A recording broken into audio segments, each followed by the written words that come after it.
DNA में अब हम मंदिर को स्टूडियो समझने वाली सोच का विश्लेषण करेंगे। हमारे शास्त्रों में कहा गया है कि हजारों जन्मों के पुण्य से ही चार धाम यात्रा का सौभाग्य मिलता है। सोचिए, चार धाम यानी सनातन में उसका कितना महत्व है। लेकिन क्या आज धार्मिक यात्रा करने वाले लोगों में भक्ति और अपने आराध्य के प्रति समर्पण का वही भाव है?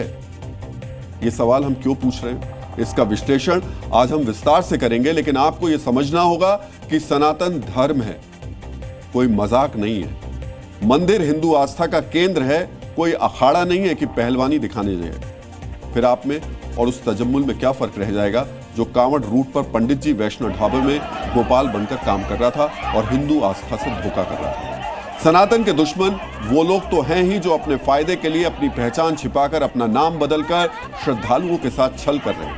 ये लोग सनातन की पवित्रता और आस्था के लिए बड़ा खतरा है। इनके साथ सनातन के खिलाफ फेक नैरेटिव फैलाने वाले ग्रुप भी सक्रिय हैं। दूसरी तरफ सनातन की पवित्रता को खतरा उन लोगों से भी है जो आस्था का दिखावा करते हैं। ये वो लोग हैं जिनकी भक्ति भगवान में नहीं, रील में। सोचिए, कोई भक्त भला अपने उपास्य के धाम के बाहर कैसे हाथापाई कर सकता है? भक्ति पवित्र मन से भगवान को समर्पित प्रार्थना है। लेकिन जो लोग भगवान के धाम के सामने एक दूसरे से मारपीट करें, एक दूसरे को अपशब्द कहें, सोचिए क्या उन्हें भक्त कहा जा सकता है? क्या उनकी भक्ति पवित्र है? क्या ऐसे दिखावटी भक्तों से सनातन की पवित्रता को खतरा नहीं है? आज हम सनातन के लिए खतरा बने दोनों तत्वों का विश्लेषण करेंगे। पहले चर्चा करते हैं आडंबर से भरे भक्तों से सनातन के खतरे की। इस विश्लेषण को विस्तार देने से पहले हम आपको एक वीडियो दिखाते हैं।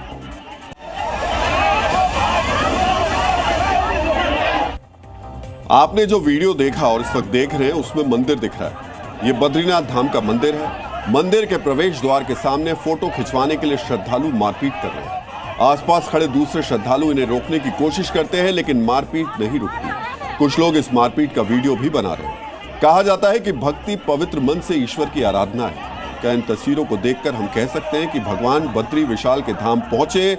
इन तीर्थ यात्रियों के मन में भक्ति का भाव है। इनकी श्रद्धा भगवान बद्री विशाल में नहीं, रील में है। क्या इन्हें श्रद्धालु कहना सच्ची आस्था से भरे श्रद्धालुओं का अपमान नहीं है? क्योंकि ये भगवान बद्रीनाथ के भक्त नहीं है, ये रील भक्त हैं। इसलिए आज हम पूरी जिम्मेदारी से इन्हें भक्त नहीं, रील भक्त ही कहेंगे। इन रील भक्तों ने कैसे बद्रीनाथ धाम की गरिमा गिराई, हम आपको बताएंगे। लेकिन पहले आपको सनातन में चार धाम यात्रा के महत्व और पवित्रता पर एक छोटी सी जानकारी जरूर शेयर करना चाहेंगे। आदि शंकराचार्य ने करीब 1200 साल पहले 8वीं शताब्दी में चार प्रमुख धामों को प्रतिष्ठित किया। चार धाम यात्रा को सनातन के चार पुरुषार्थ धर्म, अर्थ, काम, मोक्ष को प्राप्त करने का साधन माना गया। गंगा और यमुना के उद्गम तक पहुंचना आत्मशुद्धि का प्रतीक है। मान्यता है कि केदारनाथ में भगवान शिव की आराधना सभी पापों का नाश करती है। मान्यता है कि बद्रीनाथ धाम में भगवान विष्णु के दर्शन से मोक्ष प्राप्त होता है। संक्षेप में कहें तो चार धाम यात्रा धर्म और मोक्ष की प्राप्ति का साधन है। यहां हम आपको बताना चाहेंगे कि आज तकनीक के विकास के साथ ही चार धाम यात्रा आसान हो गई है। पहले इसे बेहद दुर्गम और कठिन यात्रा माना जाता था। जनश्रुति है कि गृहस्थ अपने सभी दायित्वों को पूरा करने के बाद जब वानप्रस्थ आश्रम में प्रवेश करते हैं तभी चार धाम की यात्रा करते हैं। इसलिए इस यात्रा को मोक्ष का द्वार भी कहा जाता है। सोचिए, ऐसी पवित्र यात्रा को इंस्टाग्राम का द्वार बना दिया गया है। जो यात्रा आसक्ति का प्रतीक और त्याग कर सांसारिक मोह से मुक्त होकर स्वयं को ईश्वर के चरणों में समर्पित करने वाली यात्रा थी, उसे लाइक्स और कमेंट की होड़ में रील भक्तों ने इंस्टाग्राम का द्वार बना दिया।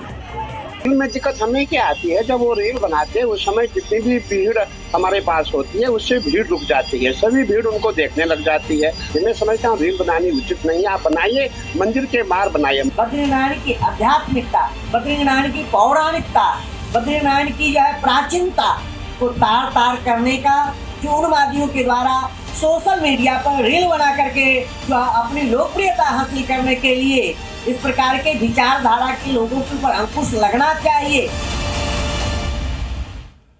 साल में करीब 6 महीने ही चार धाम यात्रा होती है। इन 6 महीने में खराब मौसम और दुर्लभ परिस्थितियों के कारण कई बार यात्रा रोक दी जाती है। श्रद्धालु आज भी कठिन परिस्थितियों और दुर्गम रास्तों से होते हुए केदारनाथ और बद्रीनाथ धाम पहुंचते हैं। सोचिए, ऐसी पवित्र यात्रा को आडंबर से भरे इन रील भक्तों ने रील, फोटो और वीडियो ब्लॉग का स्रोत बना दिया। आडंबर से भरे इन रील के श्रद्धालुओं के लिए आस्था प्रमुख भाव नहीं है, आस्था का प्रदर्शन ही प्रमुख है। आज हम सनातन की पवित्रता को चोट पहुंचाने वाले इन रीलबाज धार्मिक पर्यटकों को याद दिलाना चाहते हैं कि भक्ति में आडंबर नहीं, आराध्य के प्रति समर्पण और पवित्रता ही प्रमुख भाव होता है। सोचिए, जो श्रद्धालु धैर्यपूर्वक चार धाम यात्रा शुरू होने की प्रतीक्षा करते हैं, उन्हें इन तस्वीरों से कितनी ठेस पहुंची है। भक्ति का पहला चरण कलुषित भाव का त्याग होता है, लेकिन यहाँ सिर्फ एक फोटो के लिए मारपीट हो रही है। मोक्ष के द्वार को इंस्टाग्राम का द्वार बनाने वाले इन रील भक्तों को आज हम 17 जून 2025 का जो डीएनए में दिखाई गई कहानी है, उसको जरूर याद दिलाना चाहिए। 17 जून को हमने कंचन कुमारी उर्फ कमल कौर भाभी नाम की सोशल मीडिया स्टार की कहानी दिखाई थी। सोशल मीडिया पर उनके 4 लाख से ज्यादा फॉलोअर्स थे। उनके वीडियो हजारों, लाखों, करोड़ों लोग देखते थे, लेकिन जब उनका अंतिम संस्कार हुआ तो उन 4 लाख फॉलोअर्स में से 4 लोग भी नहीं आए। इसलिए आज हम लाइक, कमेंट और शेयर की लालसा में मोक्ष के द्वार को इंस्टाग्राम का द्वार बनाने वाले रील भक्तों से कहेंगे कि सोशल मीडिया पर दिखावा और खुद को सेलिब्रिटी बताने वाले क्षणिक सुख के लिए आस्था को ठेस मत पहुंचाइए। वो चाहें तो किसी पर्यटक स्थल पर जाकर रील बना सकते हैं। उन्हें समझना चाहिए कि पवित्र धाम में रील बनाने और सोशल मीडिया पर उनके प्रदर्शन से श्रद्धालुओं की आस्था को ठेस पहुंचती है। Z News.